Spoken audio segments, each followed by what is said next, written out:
You know that moment when your entire world shatters and you realize the person you trusted most has been playing you for a fool? Yeah, I lived that nightmare.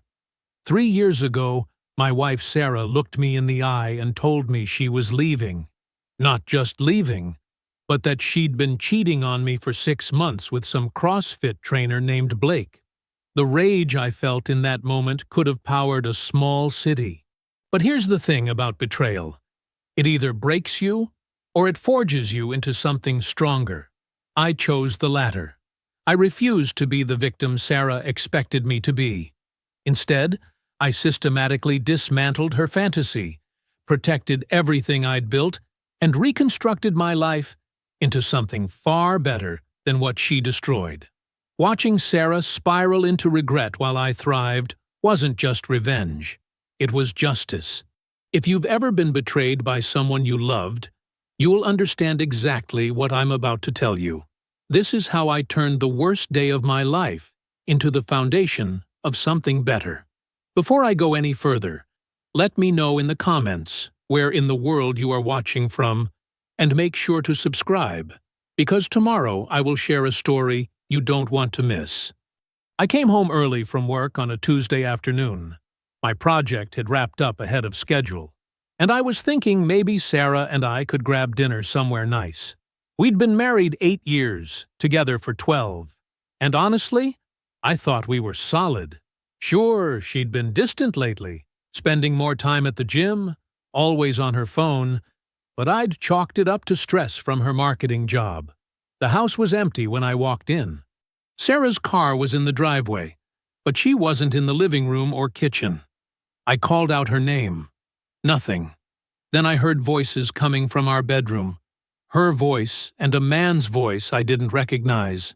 My heart started pounding as I walked down the hallway. The bedroom door was cracked open, and I could hear Sarah laughing. That intimate laugh she used to reserve for me. I pushed the door open. She was sitting on our bed, fully dressed, thank God, but way too close to some muscular guy in a tank top and gym shorts. Her laptop was open between them, showing what looked like apartment listings. "What the hell is going on?" I asked, my voice low and controlled. Sarah's face went white. The guy stood up, looking uncomfortable. I should probably—" "Sit down, Blake," I said, reading his name off the CrossFit logo on his shirt. "Since you're in my bedroom looking at apartments with my wife, I think you should stay for this conversation." Sarah found her voice. "David, this isn't what it looks like." "Really?" I stepped into the room, my anger building but my voice staying deadly calm. "Because it looks like you're apartment hunting with another man in our bedroom. So please, enlighten me about what this actually is." She stood up, her jaw set in that defiant way I'd seen maybe twice in our entire marriage. "Fine. You want the truth? Blake and I have been seeing each other for 6 months. I'm in love with him. I'm leaving you." The words hit like a physical blow, but I didn't flinch. Instead, I felt something cold and sharp crystallize inside me. 6 months. You've been screwing this guy for 6 months, in my house on my dime, while I've been working 60-hour weeks to save for the house renovation you said you wanted. Blake shifted uncomfortably. "Look, man, we didn't mean for this to—" "Shut your mouth," I said, my voice cutting through the room like a blade. "You're in my house. You've been sleeping with my wife, and you don't get to explain anything to me." I turned back to Sarah. 6 months. How many times did you look me in the eye and lie? How many times did I come home and kiss you, having no idea you'd just been with him? David, you don't understand. Oh, I understand perfectly. You're a coward who couldn't even give me the respect of ending things before you started screwing around. But here's what you clearly don't understand. You think you're leaving me?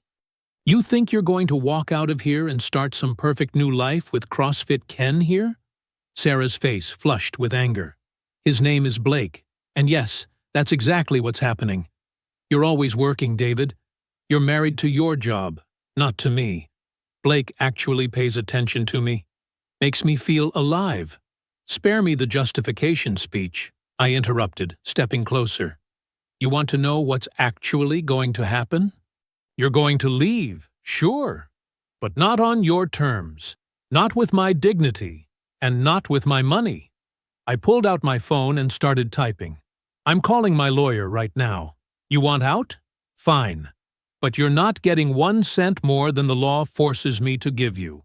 You can't do this. Watch me, I said, my voice like ice. You made your choice when you brought him into our bedroom to plan your exit strategy. Now I'm making mine. You've got 1 week to pack your essentials and get out. Everything else gets divided by lawyers. Blake finally stood up. Come on, babe. Let's just go. We don't need this. Actually, Blake, I said, turning to face him fully, how does your boss at CrossFit Zone feel about trainers sleeping with married clients? Because I'm pretty sure that's against company policy. I think I'll give them a call tomorrow. His face went pale. You wouldn't? Try me.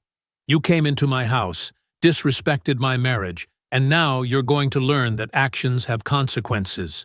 I looked back at Sarah. Both of you are. Sarah grabbed her purse, tears starting to form. I never wanted it to be like this. Then you shouldn't have cheated, I said flatly. Get out, both of you. As they left, I stood in our bedroom, my bedroom now, and felt the rage coursing through my veins. But underneath the rage was something sharper, colder, determination. She'd started this war. I was going to finish it. That same evening, I sat across from Mark Rodriguez in his downtown office at 8 p.m. Mark was a shark in a suit, exactly what I needed, and he'd agreed to meet me immediately after I'd called him from my bedroom, still shaking with rage. How bad is it? I asked, cutting straight to the point. Mark reviewed the notes I'd given him over the phone. Washington's a community property state, so Sarah's entitled to half of everything acquired during the marriage. The house, savings, retirement accounts, all get split 50-50 unless we can prove fault affected the estate. He was cheating for 6 months. Doesn't that matter? Washington's a no-fault divorce state. Her affair doesn't impact property division. He leaned forward. But it absolutely impacts alimony. You said she makes about $50,000 at her marketing firm, and you pull in $120 as an engineering manager? Correct. Normally, she'd have a strong case for spousal support given the income disparity. But if we document the affair thoroughly, especially if she cohabitated with this Blake person using marital funds, we can argue against alimony, or significantly reduce it. I pulled out a folder I'd already started assembling. I pulled our credit card statements going back 8 months. There's a hotel charge here, February 14th, Valentine's Day. I was traveling for work. She told me she was staying home sick. Mark's eyes lit up. Perfect. What else? Gym membership charges tripled about 7 months ago. She upgraded to some premium couples training package.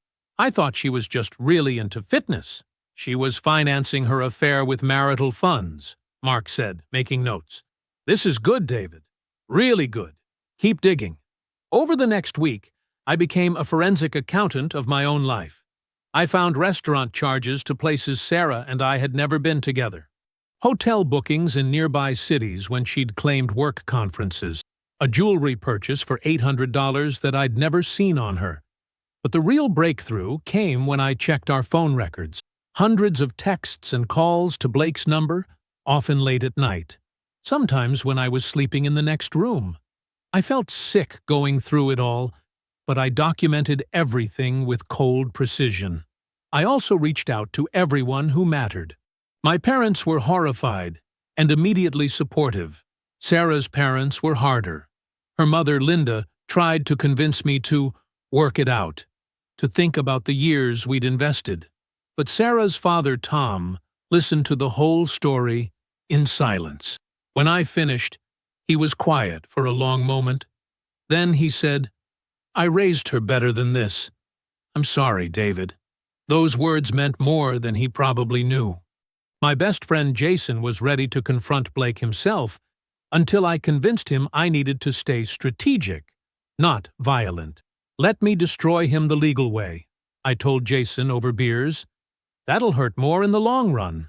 The piece de resistance came when I contacted CrossFit Zone's corporate office. I didn't threaten or exaggerate. I simply stated facts in a formal email. Their trainer, Blake Morrison, had engaged in an inappropriate relationship with a married client. Blake had been in my home, which I could prove. I attached time-stamped photos from the security camera I'd installed the day after the confrontation, showing Blake's distinctive truck in my driveway on 3 separate occasions over the past 2 weeks. I sent the email on a Wednesday morning. Blake was fired by Friday afternoon. I knew because Sarah tried to call me 17 times over the next 3 days. I didn't answer a single call. All communication went through Mark, exactly as I'd promised. She sent an email that evening. David, please, we need to talk. Blake lost his job because of you. This is cruel. Whatever I did, I don't deserve this. I replied through Mark with a single line. All communication regarding the dissolution of marriage should go through legal counsel. But Sarah wasn't done.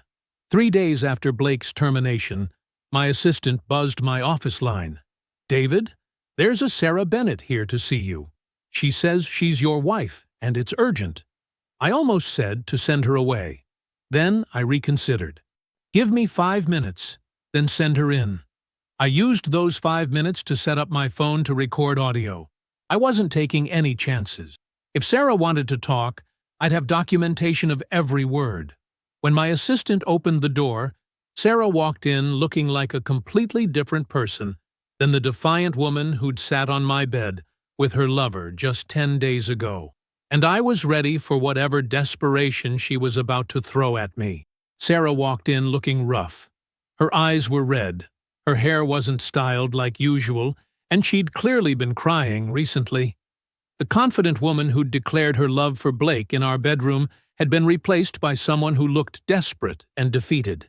David, please. We need to talk without lawyers. We have nothing to discuss without lawyers present, I said calmly, staying seated behind my desk. The distance felt important, strategic. Blake lost his job. He can't pay rent. We had to give up the apartment we were going to lease. This is insane. You're destroying our lives. I leaned back in my chair, keeping my voice level. No, Sarah. You destroyed our life, the one we built together. What you're experiencing now are the consequences of your choices. Blake lost his job because he violated company policy by sleeping with a married client. That's on him, not me. He loved me. We love each other. Then I'm sure you'll figure it out together, I said. Now, if there's nothing else, I want to come home, she said suddenly, and my head snapped up. Excuse me. I made a mistake, a huge mistake. Blake, he's not who I thought he was. Without his job, without money, he's been different, angry, blaming me. She was crying now, and I felt absolutely nothing watching the tears roll down her face. I was wrong, David. About everything. I want to come home and work on our marriage. I stared at her for a long moment, feeling the cold contempt settle deeper in my chest. No, David, please. You don't get to do this, I said, my voice level but hard as steel. You don't get to blow up our marriage, humiliate me, plan your exit with another man in our bedroom, and then come crawling back when it doesn't work out. That's not how this works. But we're still married. We can go to counseling, we can… Sarah, I have filed for divorce. Those papers are being served to you this week. What you want stopped mattering the moment you chose him over our marriage. I choose you now, she said desperately, leaning forward. I choose us. There is no us, I said, standing up. There's me, moving forward with my life. And there's you, dealing with the consequences of destroying our marriage. Those are 2 separate paths, and they don't intersect anymore. Now please leave my office. You're really going to throw away 12 years? I walked to the door and opened it. You threw it away, Sarah. I'm just taking out the trash. Goodbye. David, please, I need you. Blake's been getting worse. He's angry all the time, saying this is my fault, that I ruined his life. He scared me yesterday when he— Then leave him, I said flatly. Figure out your life. But you don't figure it out by running back to the man whose life you destroyed. I'm not your safety net. I'm not your backup plan. I'm done. She grabbed her purse, fresh tears streaming. I never wanted it to be like this. Then you shouldn't have cheated, I said, my voice like ice. Get out. And Sarah? Don't come back here. Don't call me. Don't email me. Let the lawyers handle everything, because I have nothing left to say to you. She left sobbing, and I heard her crying in the hallway as she walked past my assistant's desk. I closed the door and stood there for a moment, my hands shaking, but not from doubt or regret, from sheer, righteous anger that she'd actually thought this would work, that she could waltz into my office and manipulate me with tears after what she'd done. I immediately pulled out my phone and called Mark. I need you to listen to something, I said, and sent him the audio recording I'd made of the entire conversation. Mark called back 10 minutes later. David, this is gold. She admitted the affair fell apart, that Blake's unstable, that she wants back in because her plan failed. This completely undermines any sympathy argument her lawyer might try to make. Good, I said, because I want to bury her in these proceedings. She doesn't get to destroy my life and then face no consequences. She's panicking, Mark said. The affair collapsed faster than she expected. Blake losing his job destabilized everything. She thought she was trading up, and instead, she's got nothing. She's desperate.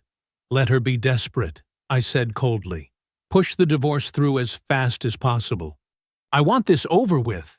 We'll hammer her team with everything we have, Mark promised. She'll be lucky to get a quarter of what she's asking for. After we hung up, I sat at my desk and felt the first real stirrings of satisfaction. Sarah had started this thinking she held all the cards. Now she was realizing she'd been playing a losing hand from the beginning, and I was just getting started. 4 months after that Tuesday afternoon when I'd come home early, I held the final divorce decree in my hands. Sarah got a quarter of the house equity, far less than the half she'd demanded. She got a token amount from my retirement accounts, and she got exactly $0 in spousal support. I'd won, completely. Mark had been relentless, hammering Sarah's attorney with documentation of the affair, the misuse of marital funds, Blake's termination, and Sarah's own recorded admission that the relationship had fallen apart. Sarah's lawyer had recommended settlement after seeing the mountain of evidence we'd compiled. Sarah had no choice but to accept. I kept the house, most of my retirement intact, and all of my dignity. The judge had even commented that, given the circumstances, the settlement was more than fair to Sarah. I'd walked out of that courtroom feeling vindicated, but something else had been happening during those 4 months of legal warfare. Something I hadn't expected. I'd been transforming. During my marriage to Sarah, I'd let myself go a bit. Not badly, but I'd gotten comfortable. Stopped going to the gym regularly, ate too much takeout, focused only on work while letting everything else slide. I'd been content in that slow drift toward middle-age softness. Now, with my evenings free and rage needing a productive outlet, I'd started working out again. Hard. I hired a personal trainer, ironically at a different gym than where Blake had worked. I went 5 days a week, sometimes 6.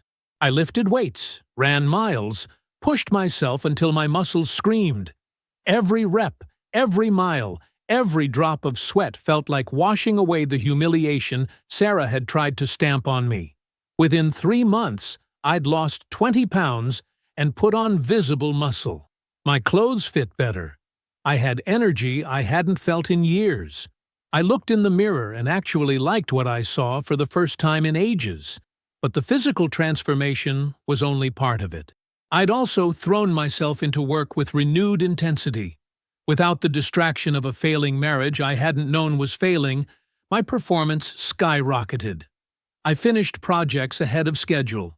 I took on additional responsibilities. I mentored junior engineers. I became the person my boss could rely on for anything. 3 months after the divorce was finalized, my boss called me into his office. "David, I'm promoting you to senior engineering manager. 20% raise, more responsibility, and honestly, you've earned it. Your work since the beginning of the year has been exceptional." I'd gone from $120,000 to $144,000 annually. The raise alone was more than Sarah had made at her marketing job. Jason noticed the changes too. "Man, you look amazing," he said over beers one Friday night. "You're in the best shape of your life, and you seem, I don't know, lighter somehow." "I feel lighter," I admitted. "Like I was carrying weight I didn't know was there, and now it's gone." "You need to start dating again," Jason said. "Seriously, you're not getting younger, and you're at your peak right now. Get back out there." I'd resisted at first. The idea of trusting someone again felt impossible. But Jason kept pushing, and eventually I'd created profiles on a few dating apps. The response was immediate and overwhelming. Apparently, a fit, successful, emotionally available man in his late 30s was in high demand.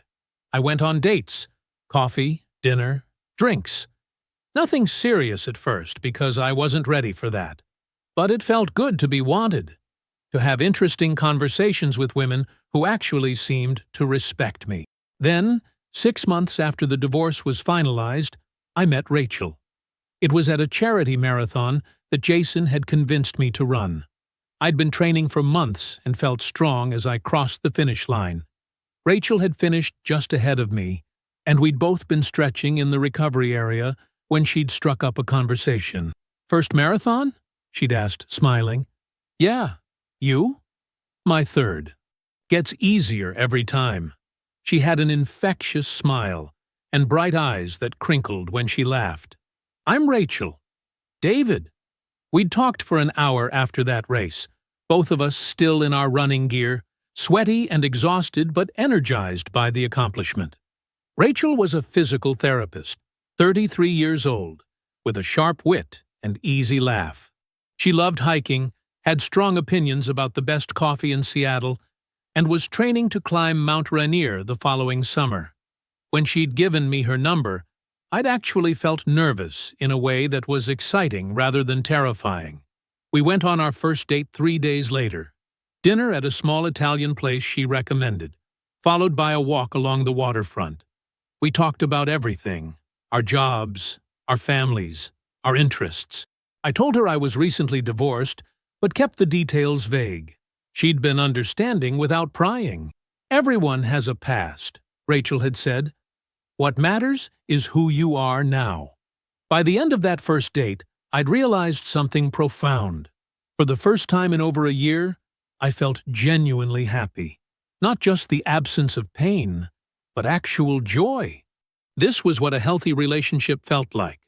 Mutual respect, honest communication, genuine interest in each other's lives.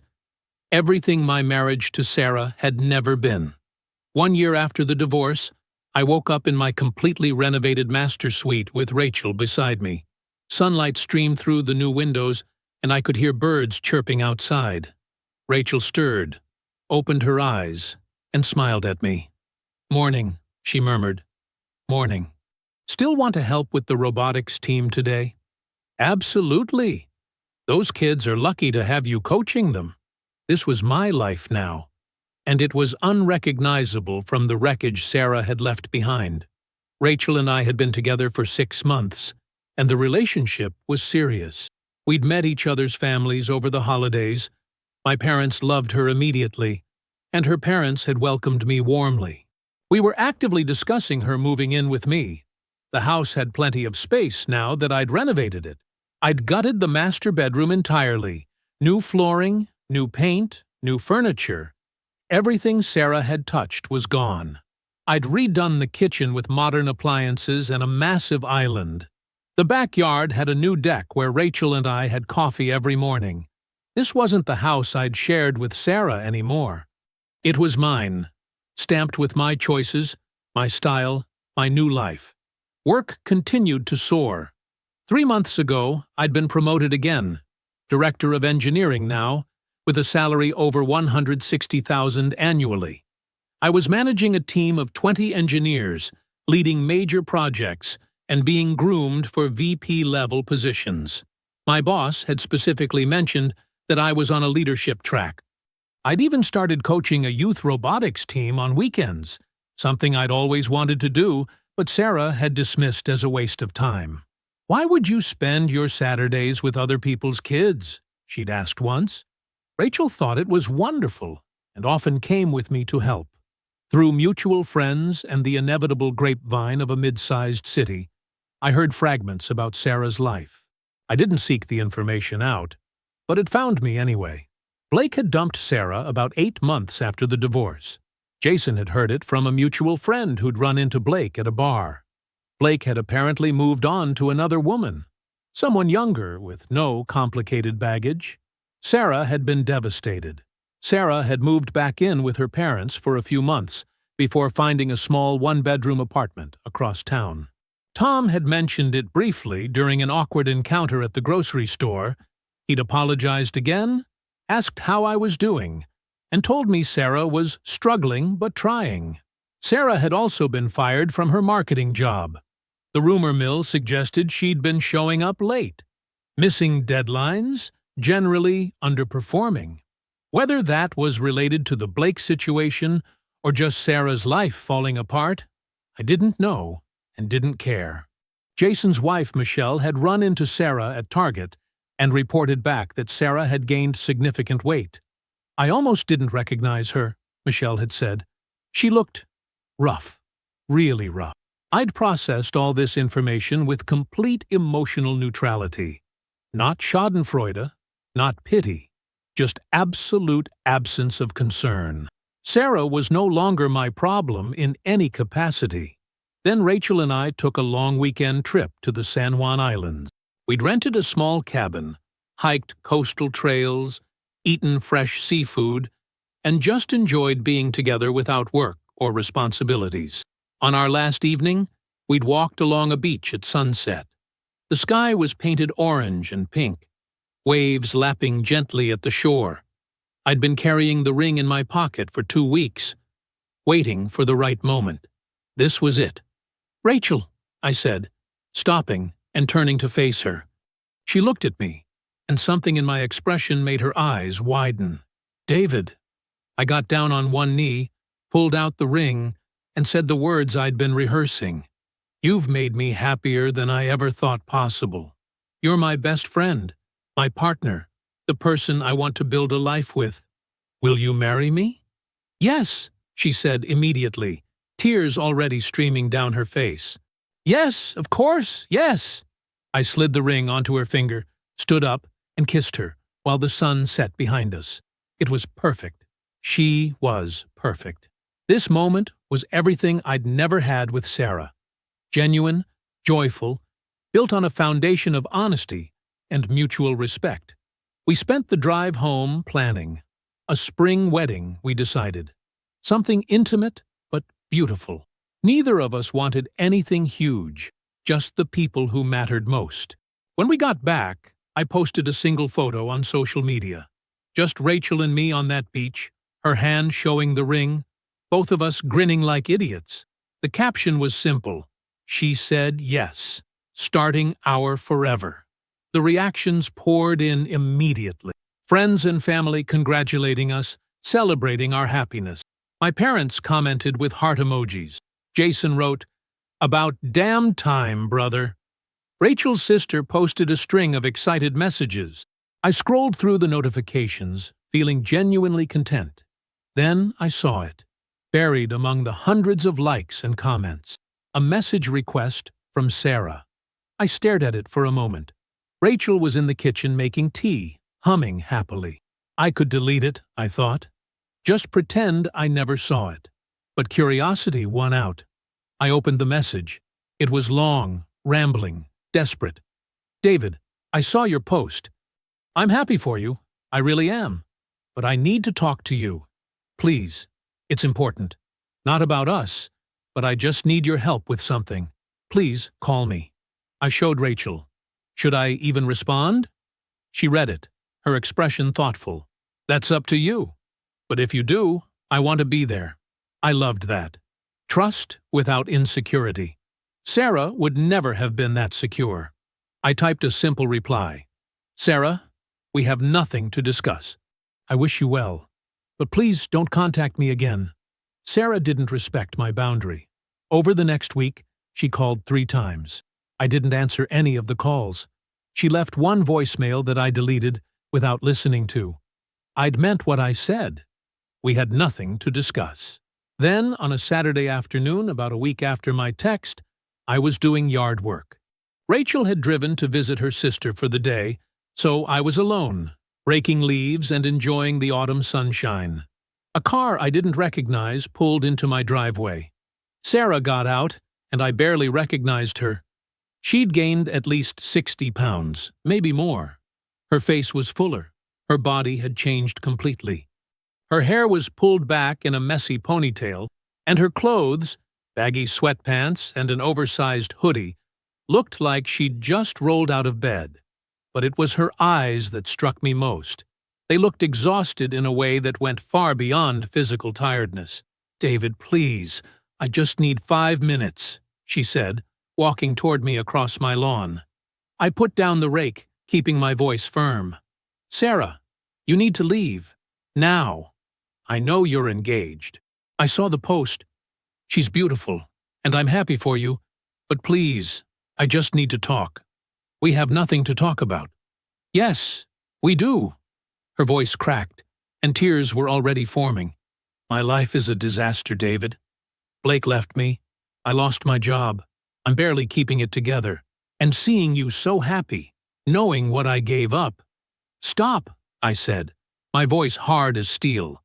"Whatever's happening in your life is not my problem, and not my fault. You made your choices. These are the consequences.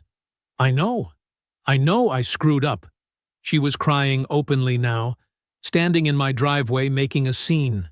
I noticed Mrs. Peterson across the street pretending to garden while obviously watching. I destroyed the best thing in my life. I was an idiot. I got caught up in the excitement of something new, and I threw away something real. And now you're getting married, and I'm alone and fat and miserable, and I just need you to know I'm sorry. I'm so sorry. I felt neighbors watching from windows.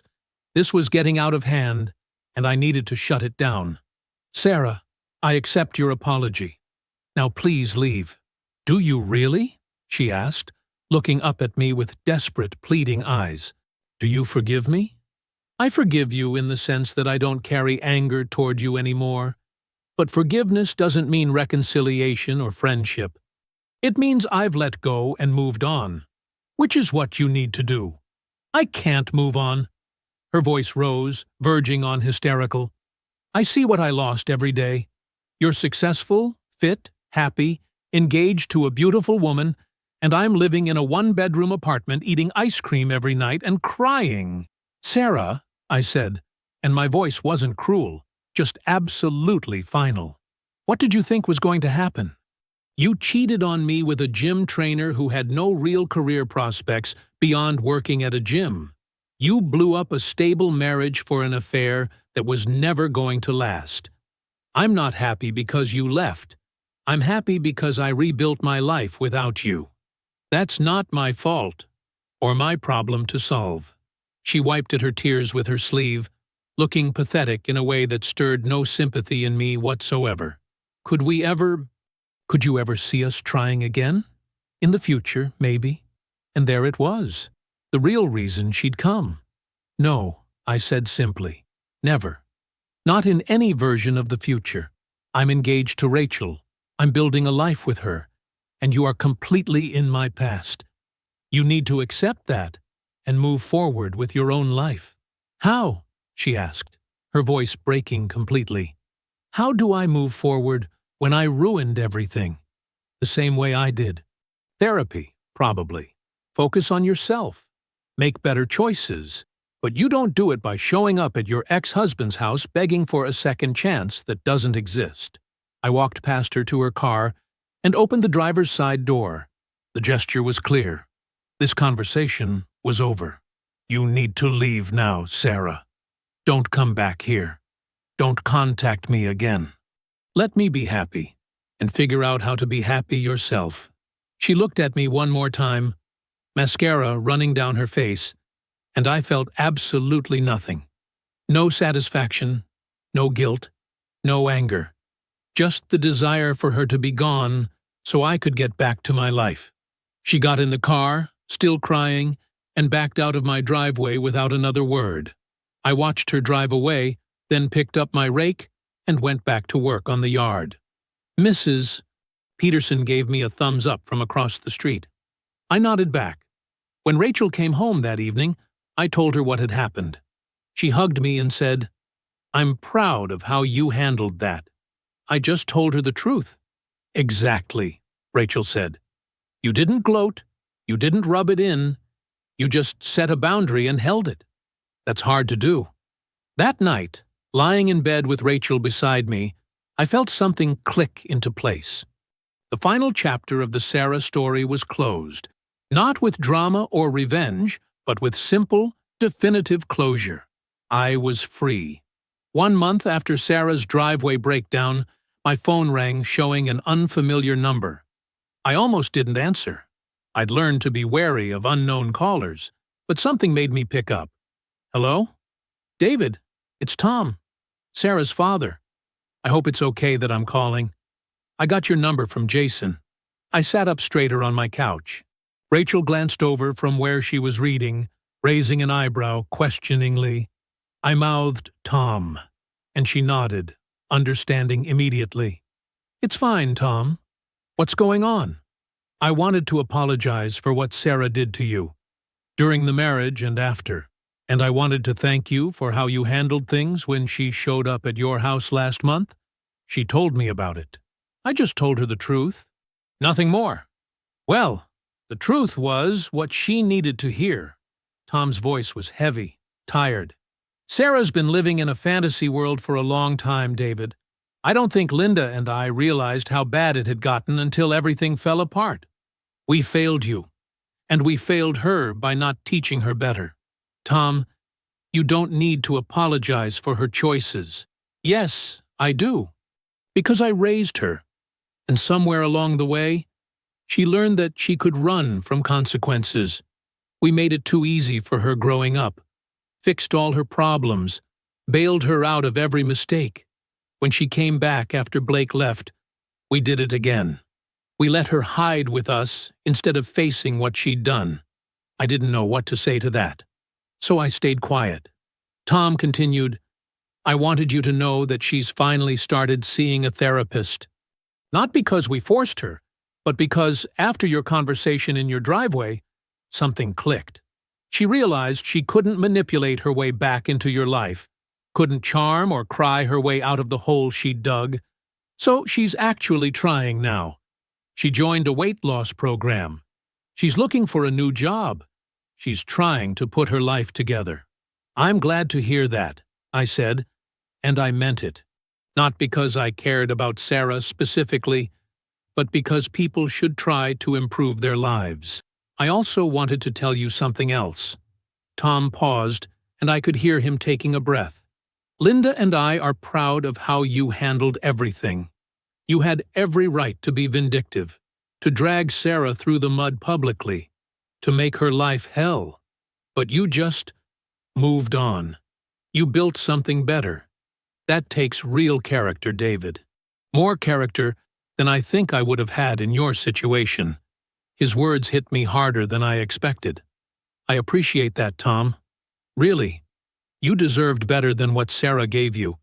And from what Jason tells me, you found it with Rachel. I'm genuinely happy for you. Thank you."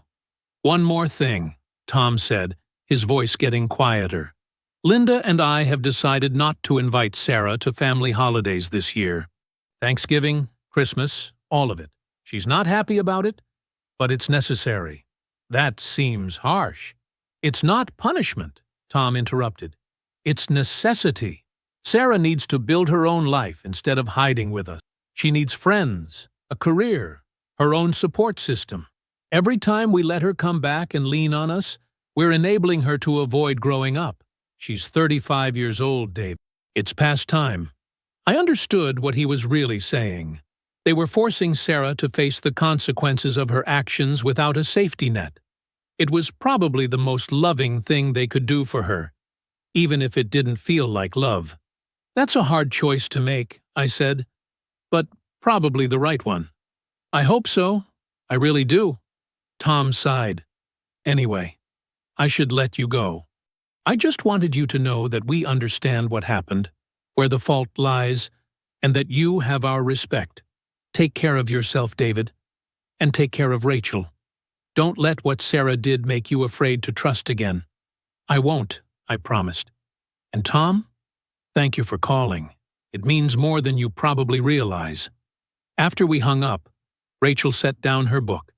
Everything okay? Yeah, I said, processing the conversation.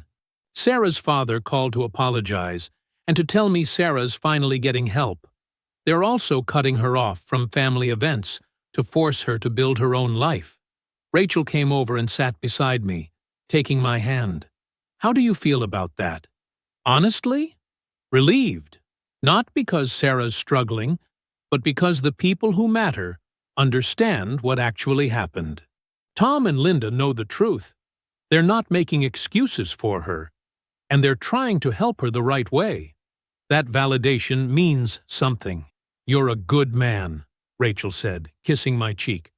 A lot of people would be celebrating her downfall. You just want to move forward. That's all I've ever wanted.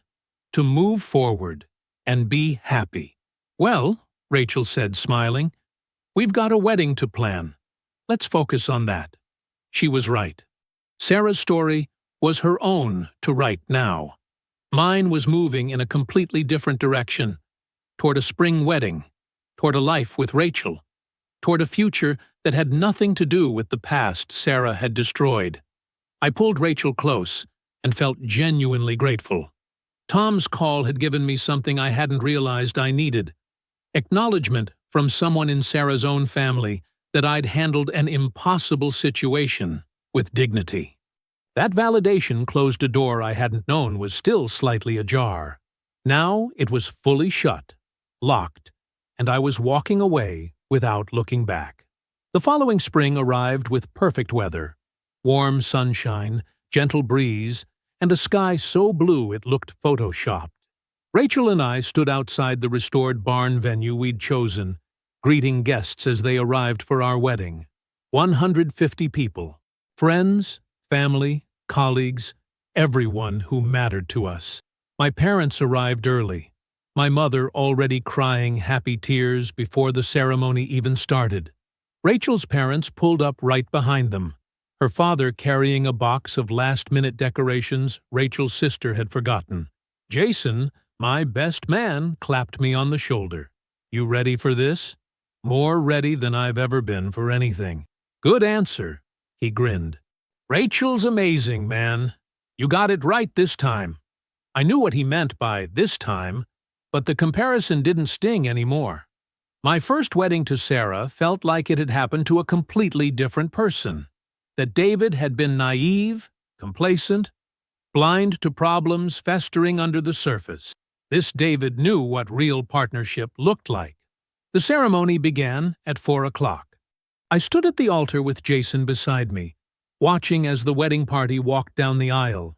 Rachel's sister, Amanda, came first as maid of honor, beaming at me. Then the music changed, and everyone stood. Rachel appeared at the end of the aisle with her father, and my breath caught. She wore a simple, elegant dress that suited her perfectly. Nothing overly elaborate, just beautiful and honest, exactly like Rachel herself. Her smile was radiant as she walked toward me, eyes locked on mine. I felt tears prick my eyes and didn't bother hiding them. When her father placed her hand in mine, Rachel whispered, "Hi, hi," I whispered back, grinning like an idiot. The officiant, a friend of Rachel's family, began the ceremony. I barely heard the opening words because I was lost in Rachel's eyes, in this moment, in the absolute certainty that this was right. When it came time for vows, I took a breath and said the words I'd written. Rachel, I promise to always choose you, every single day, without exception. To communicate honestly, even when it's hard. To support your dreams the way you support mine. To be your partner in everything, the big moments and the small ones. To laugh with you, grow with you, and build a life together based on trust, respect, and love. You've shown me what real partnership looks like, and I promise to honor that for the rest of my life. There were knowing chuckles from people who understood my history. The emphasis on choosing each other daily wasn't subtle, but I didn't care. Those words meant everything to me.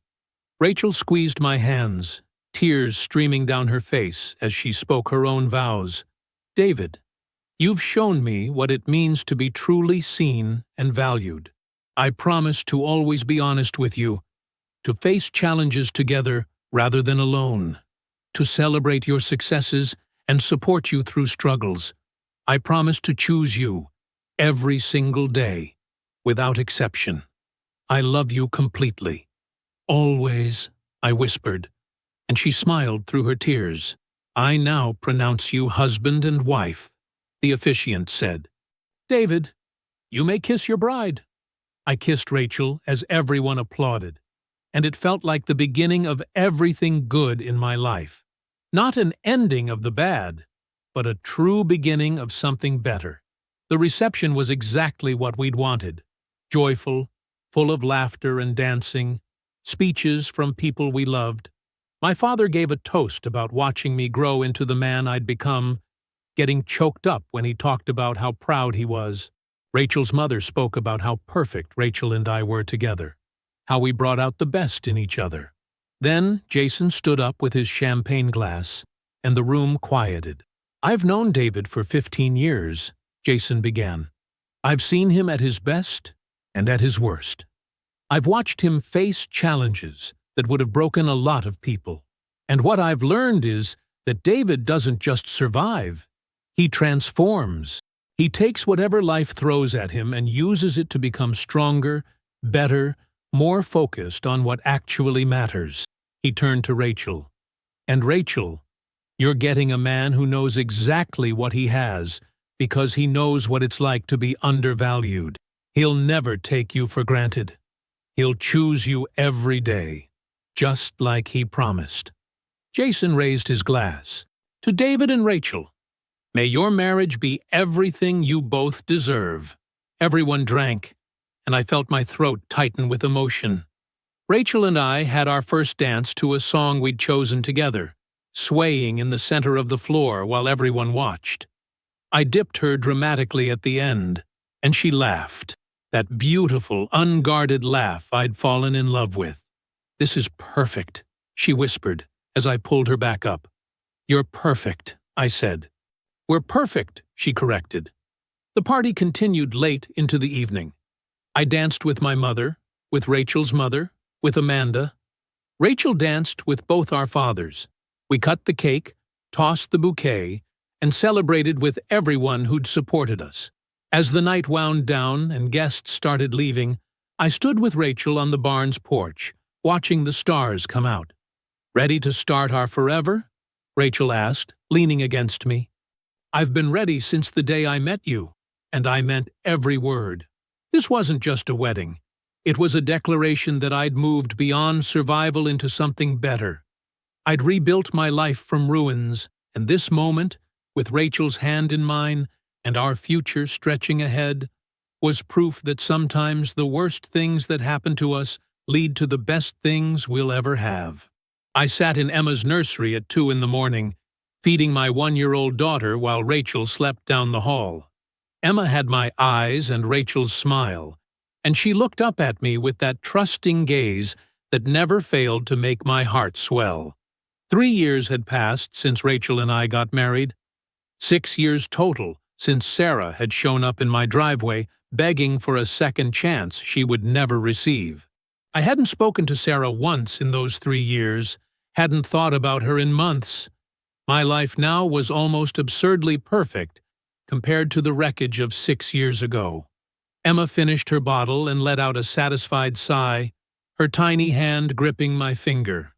Rachel and I had bought a bigger house when Rachel got pregnant. 4 bedrooms in a neighborhood with excellent schools, a huge backyard where Emma would eventually play.